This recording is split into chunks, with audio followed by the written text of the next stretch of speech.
ٹھیک پاکستان کیسے بنے گا؟ میرے بھائیوں میری خواب تھی کہ ایک دن پاکستان بھی وہ ملک بنے جدھر انسانیت ہو، انسانوں کی قدر ہو. یہ خواب کی زندگی سے توڑ رہا ہے. تھوڑی دیر تک ہمارا مذاق تو اڑا، لیکن ہم نے اپنی خواب نہیں توڑی. لیکن اللہ نے ساری میری خوابیں آج تک پوری کی اور انشاءاللہ یہ بھی کرے گا.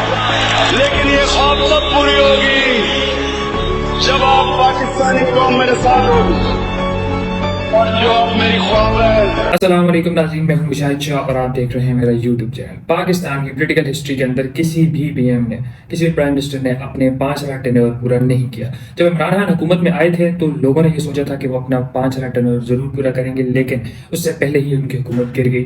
ان کا کیسے رائز آیا، انہوں نے کیسے پولیٹیکل جو ہے وہ پولیٹیکل سسٹم کے اندر انٹری لی، کیسے وہ پی ایم بنے، ان کا رائز آیا اور اس کے بعد کیسے ان کی حکومت گئی، اس ویڈیو میں ڈسکس کریں گے. This video will be in 2 parts. پہلے پارٹ میں ہم ان کا رائز اور ان کی پولیٹیکل انٹری کا بتائیں گے، کیسے وہ پی ایم بنے، اور دوسری ویڈیو ہم ڈسکس کریں گے ان کا فال، کیسے ان کی حکومت گری. So let's start the video. 2018 کے جنرل الیکشن سے پہلے پاکستان کے اندر صرف 2 ہی ٹریڈیشنل اور بڑی پارٹیز موجود تھی، یعنی کہ پی ایم ایل این اور پی پی پی.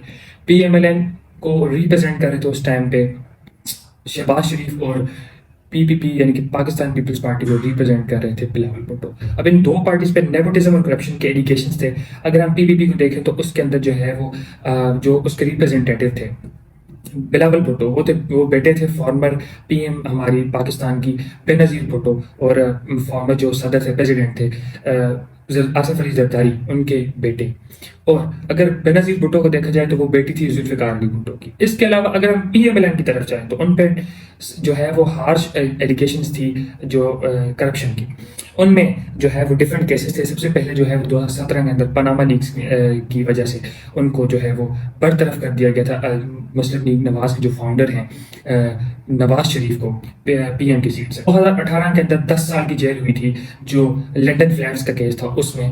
اور تیسرا اگر کرپشن کی بات کریں کیس کی تو جنوری 2019 کے اندر 7 سال ان کے جیل اور $25 ملین $25 ملین کا فائن ہوا تھا عزیزیہ اسٹیل ملز کے کیس میں. یعنی کہ ان پہ بہت ساری ایلیگیشن تھی کرپشن کی، اور ان دونوں پارٹیز پہ جو ہے وہ نیپوٹزم اور کرپشن کے جو ہے داغ لگے ہوئے تھے.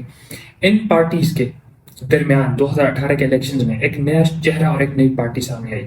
نیا چہرہ تو نہیں کہہ سکتے، فارمر جو ہے پاکستانی کرکٹر عمران خان وہ اپنی ایک جماعت پاکستان تحریک انصاف کے ساتھ انٹر ہوئے 2018 کے جنرل الیکشنز کے اندر، اور انہوں نے پاکستان کے لوگوں کے حقوق کی بات کی، اور یہ جو ہے وہ احساس دلایا لوگوں کے کہ نیپوٹزم اور جو ہے کرپشن کو ختم کرنا پڑے گا، اس کے بغیر جو ہے پاکستان ترقی نہیں کر سکتا. انہوں نے عوام کے لیے آواز اٹھائی.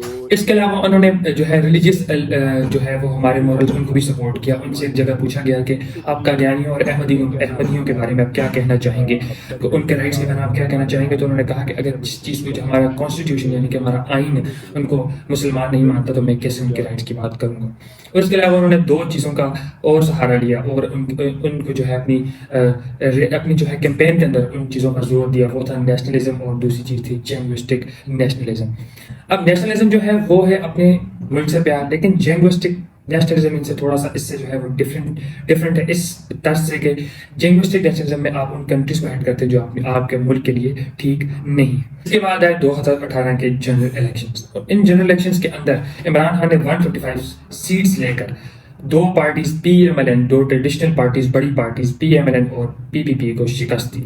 پی ایم ایل این کے ہاتھوں آئی 84 سیٹس اور پی پی پی کے ہاتھوں آئی 56 سیٹس. ان 2 ٹریڈیشنل بڑی پارٹیز کو ہرا دیا عمران خان نے. لیکن ایک میجورٹی مارک ہے نیشنل اسمبلی کے اندر پاکستان کی، آپ نے 172 سیٹس لینی ہے تبھی آپ کی گورنمنٹ جو ہے وہ گورنمنٹ اسٹیبلش ہو سکتی ہے. اب عمران خان نے اپنی اس مارجن کو پورا کرنے کے لیے، اس میجورٹی مارک کو پورا کرنے کے لیے کچھ چھوٹی جماعتوں کو اپنے ساتھ ملایا، اور ان کی جو ہے وہ صرف 6 سیٹیں زیادہ تھیں میجورٹی مارک سے، اور انہوں نے اپنی حکومت بنا لی. وہ پاکستان کے پی ایم بن گئے. لیکن پاکستان کے پی ایم بننے کے بعد جو اپوزیشن کی جو جماعتیں تھیں، پاکستان مسلم لیگ نواز، پی پی پی اور اس طرح کی جو تمام پارٹیز تھی، جمعیت الاسلام وغیرہ جتنی بھی پارٹیز تھیں، ان سب نے ایک تحریک چلائی PDM، یعنی کہ PDM وہ تحریک تھی جو کہ جنہوں نے آواز اٹھائی کہ پاکستان تحریک انصاف جو ہے یہ پارٹی اور ان کے جو فاؤنڈر ہیں عمران خان وہ PM نہیں بن سکتے، ان کو PM کی جو ہے وہ سیٹ سے ہٹا دیا جائے، ان کی حکومت اتنی اسٹرانگ نہیں ہے۔ انہوں نے جو ایشوز اٹھائے وہ تھی انفلیشن، سوشل ایشوز، کاروبار کا بند ہو جانا، کم ہو جانا، ٹھیک ہے، اس کے علاوہ جابس نہ ملنا، ان چیزوں پر جو ہے انہوں نے ایشو اٹھایا اور اس کو آواز بنا کے ایک تحریک چلائی کہ ان کے لیے ووٹ آف نو کانفیڈنس ہونا چاہیے۔ اب انہی چیزوں کے درمیان 3 مارچ 2021 کو عبدالحفیظ نے سینٹ کے الیکشنز ریکال کیے، انہوں نے کہا کہ سینٹ کے الیکشنز ہوں۔ ان الیکشنز کے اندر PDM کے ایک جو ہے نمائندہ پاکستان کے فارمر جو ہے وہ پرائم منسٹر بھی رہ چکے ہیں، یوسف رضا گیلانی نے بھی پارٹیسپیٹ کیا اور وہ جیت کے باوجود اس کے کہ عبدالحفیظ کو سپورٹ کر رہے تھے عمران خان۔ اب اس کے بعد PDM نے دوبارہ یہی ایلیگیشن سٹارٹ کر لیا کہ ان کی گورنمنٹ اتنی اسٹرانگ نہیں ہے کہ ہمارا نمائندہ جیت گیا اور عمران خان کی سپورٹ کے باوجود عبدالحفیظ ہار گئے۔ عمران خان نے اناؤنس کیا کہ ان کو ووٹ آف کانفیڈنس جو ہے وہ ان کی اس کی درخواست انہوں نے دائر کی کہ ووٹ آف کانفیڈنس ہونا چاہیے، میں دیکھنا چاہتا ہوں کہ میری حکومت اتنی اسٹرانگ ہے، میں پروف کرنا چاہتا ہوں کہ ابھی بھی لوگ میرے ساتھ ہیں اور میری حکومت اتنی اسٹرانگ ہے اور اسٹیبلشڈ حکومت ہے۔ اب اس ووٹ آف نو کانفیڈنس سے عمران خان نے اپنی سیٹس برقرار کر لی، تمام MLAs اور MPs نے ان کو سپورٹ کیا اور وہ دوبارہ جیت گئے اور PM کی ان کی سیٹ برقرار رہی۔ اس کے بعد اب کیا ہوا کہ PDM نے اس چیز کے اوپر جو ہے اپنی ایک شراکت بنا لی، ایک تحریک چلانا شروع کر دی کہ ووٹ آف نو کانفیڈنس ہونا چاہیے، اور 9 اپریل کو پھر جو ہے ووٹ آف نو کانفیڈنس جو ہے ان کے لیے درخواست دائر کی گئی اور ووٹ آف نو کانفیڈنس ہوا، اور اس کے بعد فال آف عمران خان اسٹارٹ ہوا، اور اس کے اوپر اس کی بیسک وجوہات کیا تھی، کیسے اسٹارٹ ہوا، کیسے ووٹ آف نو کانفیڈنس ہوا، کیسے وہ اپنی سیٹ سے اترے اور کیسے وہ PM کی سیٹوں نے چھوڑی اور ان کی حکومت گری، اس چیز کو ڈسکس کریں گے نیکسٹ ویڈیو میں۔ اس ویڈیو کے لیے اتنا ہی تھا، مجھے اجازت دیجیے، اللہ حافظ۔